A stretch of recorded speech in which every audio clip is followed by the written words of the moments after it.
What's up, y'all? This is Alex from the Rim Review. The Rim Review is a page that offers in-depth player analysis and gives nuance to the way you watch basketball. In this series, we're going to be looking over every single prospect in the upcoming NBA draft. Some of which you may know, however, there are going to be numerous hidden gems that we explore throughout the coming weeks. In today's episode, we're going to explore one of those hidden gems, the 7-foot center out of Boston College, Quinten Post. Now let's talk about Quinten Post's offensive strengths. The first strength that stands out when you're discussing Post's game is his shooting. Post shot 43% from beyond the arc, and these were often on pick and pop or off movement shots, making him that much more impressive. Secondly, he's very talented in the post, and in particular with his right hand. His right hand, when he's able to get over the left shoulder and have that 3 foot, 4 foot, maybe 5 or 6 feet touch shot, it's automatic. Next, his passing is next level, as he was second on his entire team with 99 assists, and he still was able to manage to have a positive assist to turnover ratio. There are still a bunch of weaknesses to Post's game offensively. The first of which is that he really struggles to roll in pick and roll situations. Oftentimes his default decision is to pop, and it leads to a lot of plays where he doesn't roll when he has the opportunity to. Secondly, his post scoring with his left hand is very poor. He's very clearly uncomfortable shooting with his left hand in the post, and it leads to a lot of awkward looks. Finally, he really struggles to handle the ball or put the ball on the floor in general and shoot off of a drive. While I think he's actually decent enough to get the ball in a delay situation and run some kind of delay series with a team at the top of the key, once you force him to drive, he at times is very uncomfortable. Now, let's get into the film and watch Quinten Post play. On this possession, Quinten Post runs hard and immediately seals and gets an early post up. Once he's here, he gets in position and has a nice right hand touch shot over the left shoulder. On this play, Quinten Post is going to be running in the trail slot. As you see right here, no one picks him up, and he knocks down an NBA range 3. His shot is quick, and he's very comfortable shooting from beyond the arc. On this possession, he's once again going to be running in the trail slot. He gets it, has a nice release, and knocks it down. Now, let's watch Quinten Post in this situation right here. He gets the ball at the top of the key and actually does a really nice job with a straight line drive. For a 7-footer, that was impressive. Right here, he gets the ball again, pops up at the top of the key, rips through, and looks good again. So he shows flashes of being able to put the ball on the floor. However, more often than not, when he gets the ball in a delay series like this, he just takes an awkward shot. Keep in mind, that was with his left hand, once again, not his spot. Right here, he gets it in delay again, and it's with his left hand, and he doesn't make it. One thing that he does really well is just operating in delay series in general. So he's going to pop out here and get the ball, and then Boston College is going to go into their zoom series, which is when Mason Madsen has the opportunity to potentially come off of a handoff. However, Joe Girard from Clemson is top blocking Mason Madsen. So Madsen makes the read to cut backdoor, and Post recognizes this and throws a beautiful pass. Quick release, just great pass, and honestly, it's really fun to see that from a center. Right here, Quinten Post is once again going to get the ball in a very similar zoom series, although now there's 3 guys on this side. And Mason Madsen is once again going to switch and cut from the corner instead of coming up. And Post hits him. Right here, in this series, Post is going to set a screen, get the ball again, and then go right again to this zoom action, which is what Boston College loved to run. He keeps this right here and hits Jaden Zachary on a backdoor cut. Just great playing from Quinten Post. Now, right here, he's in another delay situation. He's going to hand the ball off, and now it's going to become an empty DHO right here. He does a good job getting out and has a nice finish. Unfortunately, that was literally one of the few times I saw him rolling to get a score. Right here, in a double drag, he pops, gets the ball, and just look how confident he is shooting from deep in a 2-point game. He's a good shooter. Right here, Boston College is going to get the offensive rebound. Quinten Post is going to come up for this step-up screen. And here's what I love about this play. Look how hard he's running to set the screen. Great pace, sets a nice screen, and pops. And the reason why it's good when you run hard is look at this bit of separation that has already occurred before the screen has even been set. Even more here. This means this guy is already trying to recover here, but he's also now going to have to help Jaden Zachary on the drive. So he's really not providing much resistance at all right there. And Post pops and is then wide open to knock down a three. I love seeing that effort from Quinten. On this possession, Post is going to set another more of a brush screen type play. However, it doesn't fall. Just wanted to show it to remind you, even good players miss. Right here, he's going to pop again. And then he pump fakes, which was great. But once again, look how uncomfortable he is with his left hand here. Not the shot that you want, and it doesn't fall. Now, let's watch Quinten Post once again look to get the ball in the post. Wow, it's pretty fitting with his name. Right here, Boston College is going to run this rip screen, which is when this screen right here from Prince of League Bay is going to allow Post to get in the post. And once again, he's looking to get the ball to his right hand and has a nice touch shot. If he's able to get this shot off with his right hand, more likely than not, it's going in. Right here, similar move and just great touch right there. On this play, this is just like a highlight finish going up against a smaller Matthew Cleveland. And what's interesting here is you would think that, oh, this is going to be over the right shoulder, so he's going to shoot it with his left hand, but he changes up midair and just does a nice right hand touch. Another move that he's really talented at is the drop step. Right here, he's going to back down Buchanan on Virginia and have a nice drop step finish. Once again here, he's going to set a screen, get Blake Buchanan in the post again, and just give him the work with a drop step and right hand finish.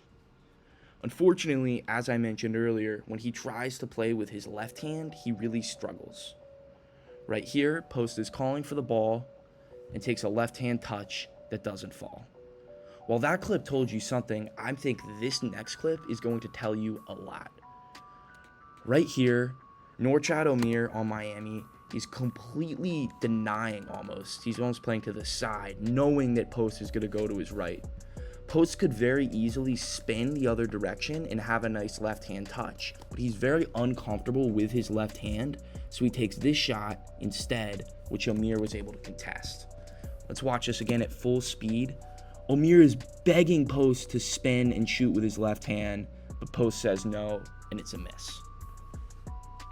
Another thing that Post is able to do really well is pass out of the post. Right here, he's going to set a screen and be guarded by Duke's Kyle Filipowski. Duke is now going to send a double with Mark Mitchell right here, and Post sees that, and as soon as he sees the double, Tyrese Proctor's out of position. Tyrese should be a step in here so he can guard both of these guys. But Tyrese is out of position, so Quinten Post throws a dime to Mason Madsen, and it's a three. And let's watch this one more time. Coach John Shire sees this immediately. He's pointing at Tyrese. Tyrese doesn't see it, and it's money. On this next clip, Quinten Post is once again going to do a really nice job passing out of a double. Right here, he's going to back down his man, and then Ian Shefflin is going to send the double from below. Just as a general basketball advice, you should really never send a double from behind.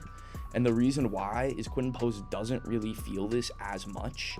It also forces this guy to stay connected here. And so then he's able to make this pass because Jack Clark is out of position here. If, let's say, PJ Hall were to maybe swipe and dig and then have somebody come from over the top, Post would feel more pressure. But he doesn't and makes a great pass, and Jaden Zachary has has a nice 2-dribble mid-range. Now let's talk about Quinten Post's strengths defensively.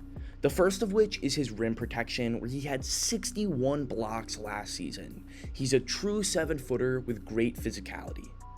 Next, he is really good in drop coverage. Opponents only score .655 points per possession with him and the pick and roll, and he almost exclusively plays drop coverage, and that number would probably be lower if it wasn't for the times where he was not in drop.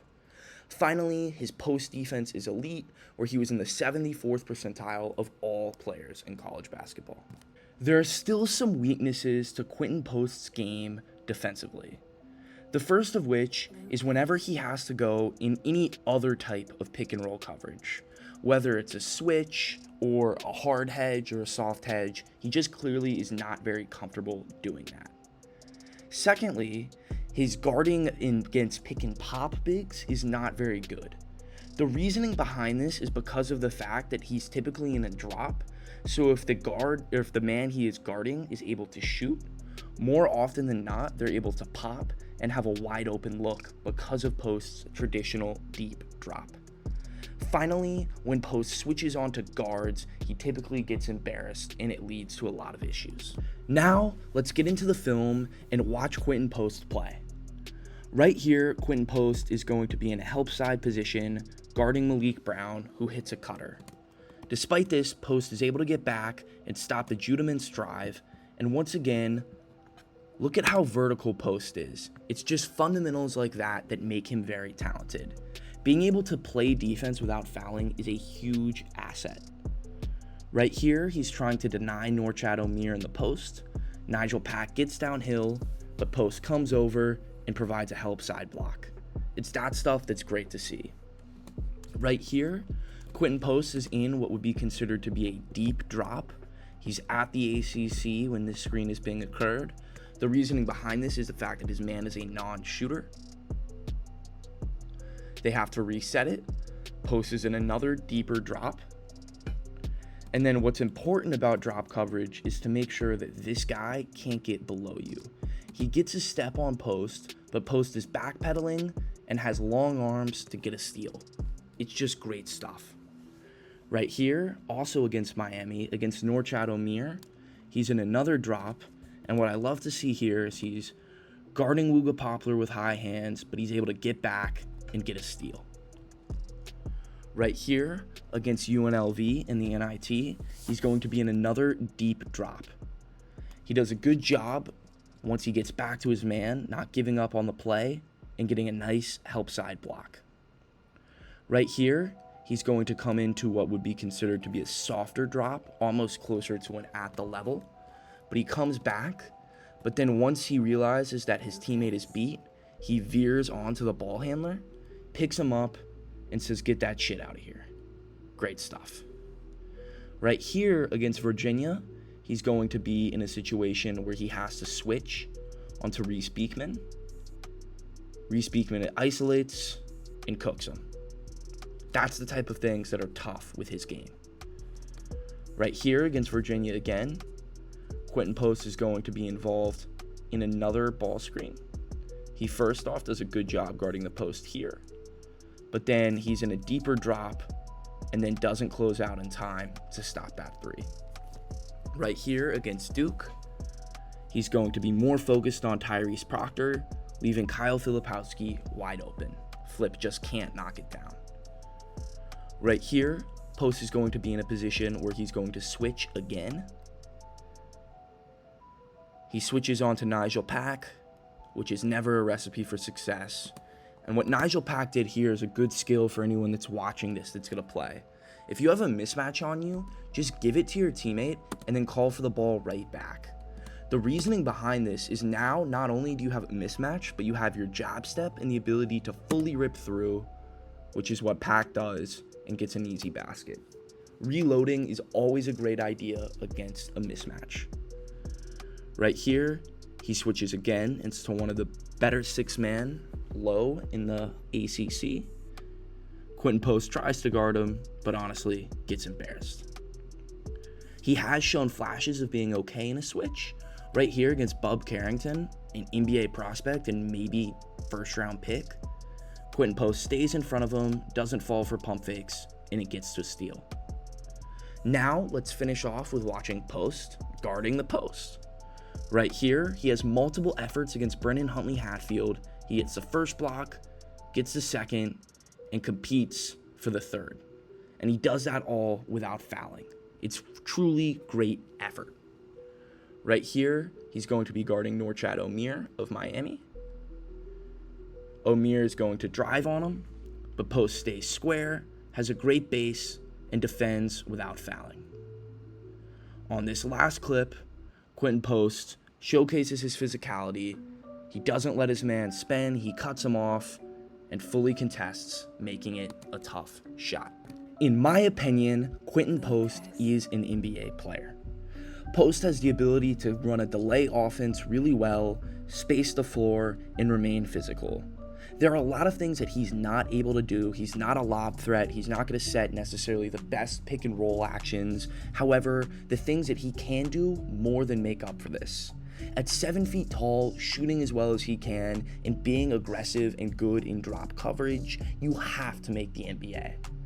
When looking at what his potential career could be like, I think his ceiling could be a world where he has like a 7 or 8 year career as a nice backup change of pace big that you're going to give like 15 minutes a game to. You're going to put him in, he's going to space the floor, run your offense, and give your number one guy a break. I think what his more realistic outcome is going to be is someone that's in the NBA for 3 to 4 years is probably going to sign a couple of two-way contracts and then maybe get like 1 2-year deal before eventually a team wants to kind of go on to a newer thing.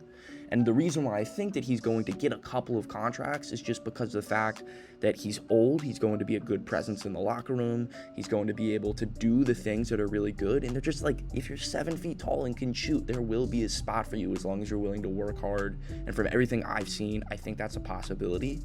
I think his floor would be teams would be concerned just about the lack of pick and roll abilities and the over-reliance of drop coverage. I think that could make teams feel a little uncomfortable, and maybe if he has a bad summer league, he might not get a two-way contract, and at that point, he may never make the NBA, although I really would be surprised if that happened. As far as where I would draft him, I think maybe he goes in the late 50s, maybe as high as 50, I would say. I'd be surprised if he goes earlier than that, but I also would be really surprised if he's not able to snag one of those undrafted two-way contracts.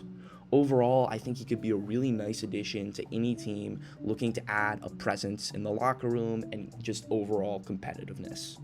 That's my take, and we'll be back at it again tomorrow with another episode of The Rim Review.